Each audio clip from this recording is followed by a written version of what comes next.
Welcome back, everyone. Now it's time for the fun part. We're going to look at portions of existing maps and think about their use of symbology, what is good and what we think could be improved.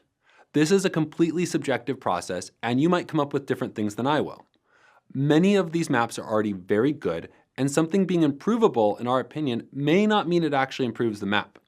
But in thinking about it, we refine our ability to create good maps. As we're doing this, we'll discuss some key considerations you should keep in mind when setting up your own symbology. Sound good? Great! Then let's get started. This first map is from a National Park Visitor's Guide here in the United States. I found this map along with a couple of others presented in this video from the excellent blog Cartastrophe, which thoroughly critiques maps.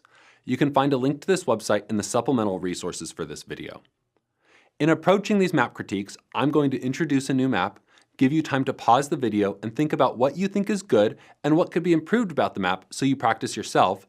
Then I'll come back on with some questions for you to look at the map further, then pause again, and then I'll give you my thoughts on the map. I encourage you to pause the video when I tell you so you can practice. So pause the video now and continue once you've thought about the map. A few things to think about, if you haven't already, are the size and styles of the labels along with the colors and styles of the background. Are these appropriate for this map? Who is the audience? Pause the video again to think if you'd like. What I really like about this map is that it does an excellent job of styling features for its target audience of tourists visiting the park. It has icons indicating campgrounds, it has appropriately sized elements for resources that tourists might be interested in, and then it colors labels in an appropriate way. The color and the style of the glacier label kind of feels cold to me, and it intuitively helps project the concept of glacier onto the map. Lastly, the hill shade in the background is unobtrusive but provides excellent context. This next map is from the new California Water Atlas and displays water rights in California throughout the state. It is a zoomable web map where you can click on locations for more information. Pause the video now and continue once you've thought about the map. A few things to think about if you haven't already are how the data integrates with the background, the colors for the data, and the map display scale. Pause the video again to think if you'd like. Overall, I think this is a good map, though I have a few thoughts for improvement. I really like the use of different sizes and colors to convey information quickly to the viewer. In the interactive version, it's really nice to click on these locations and bring up additional information. Honestly, I'd probably make a much worse map if I tried to display the same data. A few of the colors in the legend are hard to distinguish from each other, but they clearly thought about intuitive colors for the map. While the data appears small initially, given that this is meant to be a statewide representation for California, the display scale still makes sense. My biggest question with this map, though, is whether or not the data would be better served by an unobtrusive base map behind the data. I think the satellite imagery makes it difficult to see, and I think it's better suited to a gray base map that provides basic context instead. It could be that the authors tried this and it didn't work for other reasons. Next up is a map from a group supporting startups.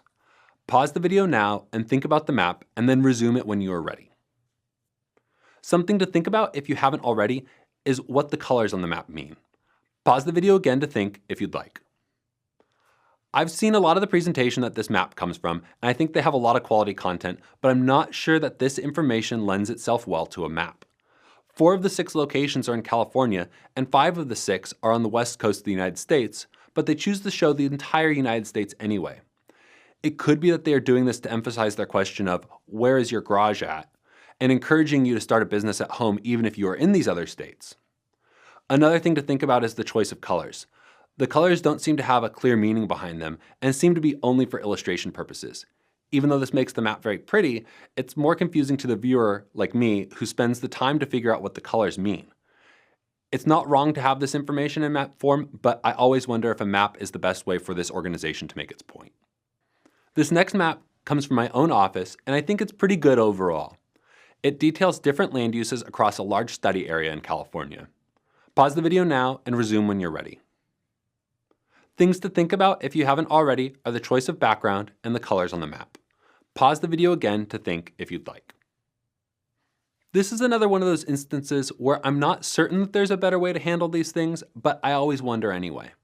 While I like the bright colors that focus in on the data in this map, the map still feels very gray and almost metallic to me, and I wonder if the base map could fade to the background a little more. More importantly, while I think it would be hard to determine better colors for this map, I always wonder if the resolution of the data is too fine for this map. Would we be better off with a larger cell size that shows broad trends, since it's hard to pick out the specific pixel values here and determine the actual individual values? Or does the map do a fine job with the overall trends already and the detail is useful? Honestly, I'm not sure, and this illustrates the subjectivity of cartography in general. The final map we're going to look at in this video is a map that's automatically generated by a website illustrating the locations of people with the name David Wilkins.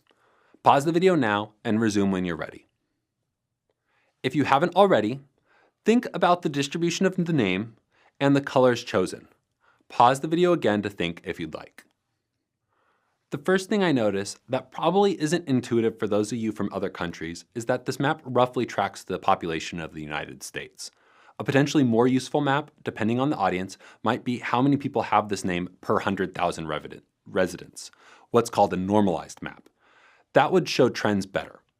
The other thing that I notice is the choice of colors and groupings, which appear to use groups of equal size. The consequence of this is that there are a few observations, just a handful in a couple of the groups, and then most of the observations are in the rest of the groups. A better distribution of the observations across the groups would allow you to visually see where David Wilkins lives a little better. Another thing is the blue to green to red color ramp can make things more confusing, I think. Is green more or less people than blue? Given that this map was generated automatically, it does a lot of things right too. It's not full of distracting information, and it has appropriately sized labels and inset boxes for detail areas. I encourage you to check out the full review of this map on Cartastrophe if you're interested. One last thing on how to improve your own maps before we end this video. Continue critiquing maps, even if they're better than your own. You'll learn both from what they did right and what you think they could improve. Ask people for feedback and critiques of your own maps, and make sure to listen and not be defensive when people give you honest feedback. And then pay attention to maps you see in public and ask yourself what their objective is and if they achieve it. I also want to point you to some resources. One is called Color Brewer, and it's an excellent website for developing color ramps for your maps and for making your maps accessible to a broader audience. The other resource is the Esri Mapping Center, where they have techniques and information to help you develop better maps in ArcGIS. Google searches for both of them will bring them right up, and they're also in the supplemental resources for this lesson. Now that we're getting more comfortable with symbology and design decisions in our map making, in the next lesson we're going to be discussing more advanced symbology, so I hope you'll join me for that discussion.